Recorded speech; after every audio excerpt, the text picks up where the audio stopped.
रामकृष्ण हरी अवधूत चिंतन श्री गुरुदेव दत्त. कशात आपण सर्वजण मजेत असाल, भगवंताच्या भजनात तल्लीन असाल अशी अपेक्षा करते आणि आजच्या व्हिडिओला सुरुवात करते. लवकरच श्रावण महिन्याला सुरुवात होत आहे. याच महिन्यामध्ये 12 ऑगस्टला श्रावण महिना सुरू होत आहे. तर व्रतवैकल्याचा हा महिना आहे. अगदी पवित्र असा शुभ असणारा हा महिना आणि सर्व महिनाभर यामध्ये उपवास आपण पकडत असतो. काही जण पूर्ण श्रावण महिना उपवास धरतात आणि काही जण संकल्पयुक्त काही सेवा घेतात. काही शिवलीलामृताचे जे पाठ आहेत ते करत असतात, काही जण भागवताचे पाठ करतात, काही जण गुरुचरित्राचे पाठ करतात किंवा पारायण करतात. ज्याला जी जमेल ती सेवा आपण या महिन्यामध्ये करत असतो आणि ज्यांच्याकडून काहीच सेवा होत नाही ते नामस्मरण तर या महिन्यात करतच असतात. तर काही जण जे आहेत वर्षभर सोमवारचे उपवास धरत नाहीत, पण या श्रावण महिन्यातील जे सोमवार आहेत तर त्या दिवशी आपण उपवास करत असतो आणि बरेचसे लोक करत असतात. तर या उपवासाला काय खायचं आणि काय खायचं नाही तर हे आपण या व्हिडिओमध्ये पाहणार आहोत. उपवासासाठी काय काय लागतं हे आपल्याला माहीतच आहे, पण जेव्हा आपण सोमवारचा विशेष करून जेव्हा उपवास सोडतो त्या उपवासामध्ये काही गोष्टी चालत नाहीत आणि त्या मी आपल्याला सांगणार आहे. पहा, सोमवारचा उपवास सोडताना कांदा लसूण हा तर वर्ज्य आहे, हे सर्वांनाच माहित आहे.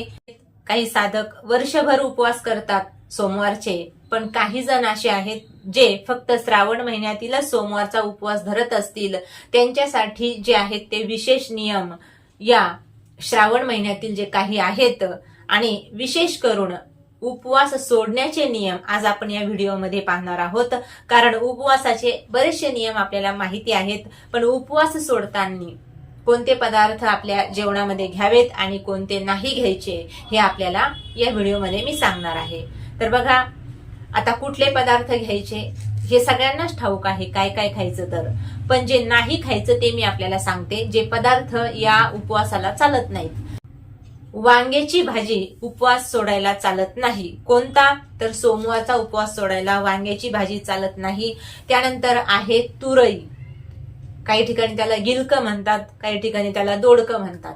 तर हे सुद्धा उपवास सोडायला चालत नाही. बाकीच्या उपवासामध्ये हे चालतो हा पदार्थ, पण सोमवारच्या उपवासामध्ये चालत नाही. त्यानंतर जी मसूरची डाळ आहे हिची सुद्धा भाजी, हिचं किंवा वरण या उपवासाला चालत नाही सोमवार सोडण्यासाठी. त्यानंतर कांदा आणि लसूण हे सुद्धा चालत नाही. आणि हा जो सोमवारचा उपवास आहे तर दिवसभर आपण उपवासच करायचा आहे आणि संध्याकाळी एक भुक्त असलं पाहिजे, म्हणून संध्याकाळी उपवास आपण सोडत असतो. कारण नियमच असा आहे.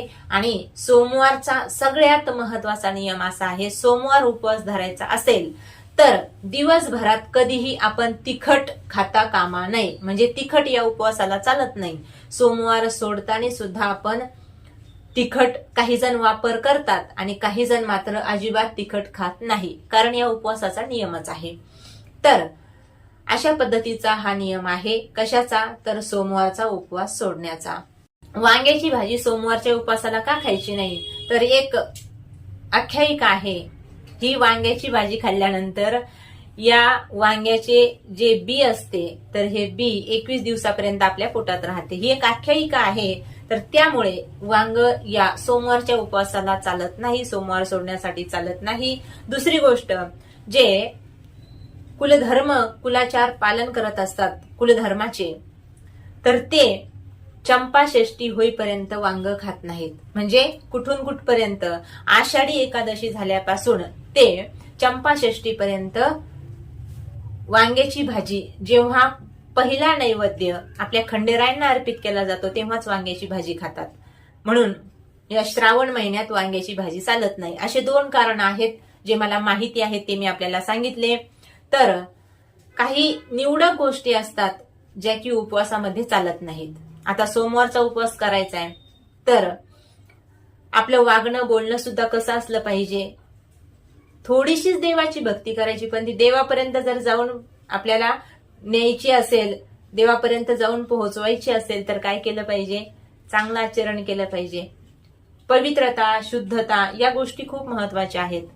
तर अगदी आपण शुचिर्भूतच असलं पाहिजे, आपली वाणी पवित्रच असली पाहिजे. नुसतं शरीराने पवित्र राहून उपयोग नाही, तर आपलं अंतकरण जे आहे ते सुद्धा शुद्ध असलं पाहिजे. आणि शुद्ध अंतकरणाने केलेलं नामस्मरण, केलेला उपवास, केलेली भक्ती, साधना जे काही तुम्ही करता ते देवापर्यंत जाऊन पोहोचतं. म्हणून या सोमवारच्या उपवासाला एवढ्या वस्तू चालत नाही. माझ्या माहितीप्रमाणे मी आपल्याला सांगितलेलं आहे.